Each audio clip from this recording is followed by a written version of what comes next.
আমি তো ভাবি এই উম্মতকে তো দাড়ি দিছিলেন জান্নাতে যাওয়ার জন্য। কি কি কি জন্য? কার কারণে পাইলেন? নবীজির কারণে। এই উম্মত দাড়ি দেখায় জান্নাতে চলে গেছে বহুত, আরো চলে যাবে বহুত। কিতাবে আছে, কিতাবে জমানার সবচেয়ে বড় মুহাদ্দিস মারা গেছে। স্বপ্নে দেখার পরে জিজ্ঞাসা করছে কি ব্যবহার হলো আপনার সাথে? দাড়ি দেখায় চলে গেছে। দাড়ি দেখায় মানি আল্লাহর সামনে যখন দাঁড়াইছি, আল্লাহ জিজ্ঞাসা করছে ওই বুড়া কি নিয়ে আসছিস? তখন হাদিস মনে উঠছে, সাথে সাথে বলে ফেলছি সাদা দাড়ি নিয়ে আসছি, আর কিছু নিয়ে আসি নাই। তো আল্লাহ চেতা গেছেন শুধু দাড়ি। তো প্রতি উত্তরে বলছে আপনি রাগ হন কেন? এই হাদিস কি আপনি বলেন নাই জিবরিলকে? কেন হাদিসে কুদসি আল্লাহর বাণী। আপনি কি জিবরিলকে বলেন নাই? জিবরিল আমাদের নবীজিকে বলে নাই? নবীজি কি সাহাবায়ে কেরামকে বলেন নাই? সাহাবায়ে কেরাম কি ওনার ছাত্রদেরকে বলেন নাই? আপনি নাকি সাদা দাড়ি দেখলে লজ্জা পান, এখন তো দেখতেছি উল্টা। দাড়ির কথা বললাম, আপনি চেতা গেলেন। তা আল্লাহ হাইসা দিয়া বলতেছে সবাই সত্য বলছে, আমিও সত্য বলছি, মাফ করে দিলাম যা। হাদিস দিয়া দিতেছি ইন্নাল্লাহ লা ইস্তাহি যি শাইবাতিন, যেই ব্যক্তি শাইবাতিন ফিল ইসলাম, যেই ব্যক্তি ইসলাম অবস্থায় ঈমান অবস্থায় দাড়িকে পাকায় দিবে, ওর পাকা দাড়ি দেখলে আল্লাহ লজ্জা পায়, শাস্তি দেয় না। না যে উম্মতকে আল্লাহ দাড়ি দিয়েছেন জান্নাতে যাওয়ার জন্য, ওই উম্মত শেভ করে কি করে?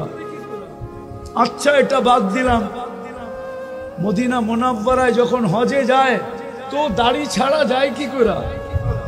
আমার তো যুগ বিয়োগে মিলে না, কিন্তু হাজারো হাজিকে দেখি বাংলাদেশি দাড়ি ছাড়া রওজার সামনে দাঁড়ায় আছে।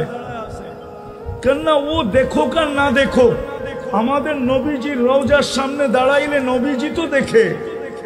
ওলামা বলুক না দেখে না, দেখে না। আমাদের নবীজি তো জীবিত কবরে, হায়াতুন নবী। ও দাড়ি ছাড়া যায় দাঁড়ায় কি করে? যদি দেখা চেহারা ফিরায় নিল তো ভাগ্য খুললো না বন্ধ হইল? হ্যাঁ, দ্বিতীয় যুগ বিয়োগ মিলে না। মদিনা মুনাওয়ারা গেল, আয়েশা দাড়ি শেভ করে কি করে? যাকে আল্লাহর রাসূল দেখলো দাড়ি শেভ করে কি করে? তো যেটা বুঝাইতেছিলাম মেরে দোস্ত, দাবি তো করি আল্লাহকে ভালোবাসি, কিন্তু প্রমাণ কি? কালকে এই চেহারাটা কি করে দেখাবো আল্লাহকে?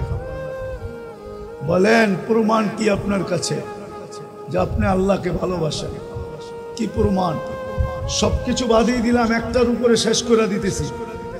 সবকিছু বাদিয়ে দিলাম, প্রমাণ হয়তো যদি আল্লাহকে ভালোবাসেন আপনি, প্রমাণ হয়তো একটা, প্রমাণ হয়তো ডেলি 5 বার আল্লাহ আমাদেরকে ডাকেন। কয়বার? যুবক ভালো মতে শুনো, ভালো মতে চলে যেতে হবে আল্লাহর কাছে। নারাজ আল্লাহকে করো না। আমাদের ঢাকায় একটা কথা আছে, সবার সাথে পাঙ্গা নেওয়া যায়, আল্লাহর সাথে পাঙ্গা নেওয়া ঠিক না। হায়াত কার হাতে? মৌত কার হাতে? রিজিক কার হাতে? ইজ্জত কার হাতে? বেইজ্জতি কার হাতে? সব কিছু যা চাই তার কার হাতে? তাহলে আল্লাহর সাথে পাঙ্গা নিবা কি কইরা? পাঙ্গা বোঝো? আরে বোঝো পাঙ্গা? না বোঝে না, ঢাকার কাছে থাকে তারপরও বোঝে না। নরসিংদী তো একসময় ঢাকার ভিতরেই ছিল না? ছিল না? হ্যাঁ, তারপরও ঢাকায় শব্দ বোঝেন না। আল্লাহর সাথে পাল্লা নেওয়া যায় না, আল্লাহর সাথে পাল্লা নেওয়া ঠিক না। আমরা দাবি করি আল্লাহকে ভালোবাসি, হয় আমার জাতি যদি একটা দিয়া প্রমাণ দিত, একটা দিয়া 5 ওয়াক্ত নামাজ দিয়া যদি প্রমাণ দিত, 5 ওয়াক্ত আল্লাহ ডাকে। কে ডাকে? কে ডাকে? আমি তো যুবকদের পায়ে হাত রাখা বলি, যুবক সারা রাত্র নেটের ভিতরে থাকো। প্রত্যেকের বাড়িতে ওয়াইফাই আছে, আনলিমিটেড চালাও তোমরা। যদি তোমার বাড়িতে নাও থাকে তো বন্ধুদের পাসওয়ার্ড দিয়ে চালাও, পাশের বাড়ির পাসওয়ার্ড আইনা চালাও। তোমাদের পায়ে হাত দিয়া বলি, একবার 99 নামের অর্থ দেখো। একবার দেখো, দেখবা? বলো কোন যুবক দেখবা আজকে রাত্রে যে আমি একবার হইল 99 নামের অর্থ দেখব? পাক্কা? হ্যাঁ, নামাও। তাইলে তোমার সামনে আল্লাহ খুলে উঠবে, খুলে আসবে যে কোন আল্লাহ তোমাকে ডাকে। শুধু আল্লাহ ডাকে না, রহমান ডাকে, রহিম ডাকে, মালিক ডাকে, কুদ্দুস ডাকে, সালাম ডাকে, মুমিন ডাকে, মুহাইমিন ডাকে, আজিজ ডাকে, জব্বার ডাকে, মুতাকাব্বিরুল খালিকুল বারিউল মুসাব্বিরুল গফফারুল কহ্হারুল ওয়াহ্হাবুর রাজ্জাকুল ফাত্তাহুল আলিমুল কাবিদুল বাসিতুল খাফিদুর রাফিউল মুইজ্জুল মুদিল্লুস সামিউল বাসিরুল হাকামুল আদলুল লতীফুল খবীরুল হালিমুল আযীমুল গফুরুল শাকুরুল আলিয়ুল কবীরুল হাফিজুল মুকিতুল হাসিবুল জলিলুল করিমুল রকিবুল মুজিবুল ওয়াসি আল হাকিমুল ওয়াদুদুল মজিদুল বাঈতুশ শহীদুল হকুল ওয়াকিলুল কবিয়ুল মতিনুল ওয়ালিয়ুল হামিদুল মুসি আল মুবদি আল মুঈদ আল মুহয়ি আল মুমীত الحي القيوم الواجد الماجد الواحد الأحد الصمد القادر المقتدر المقدم المؤخر الأول والآخر الظاهر والباطن الوالي المتوالي البر التواب المنتقم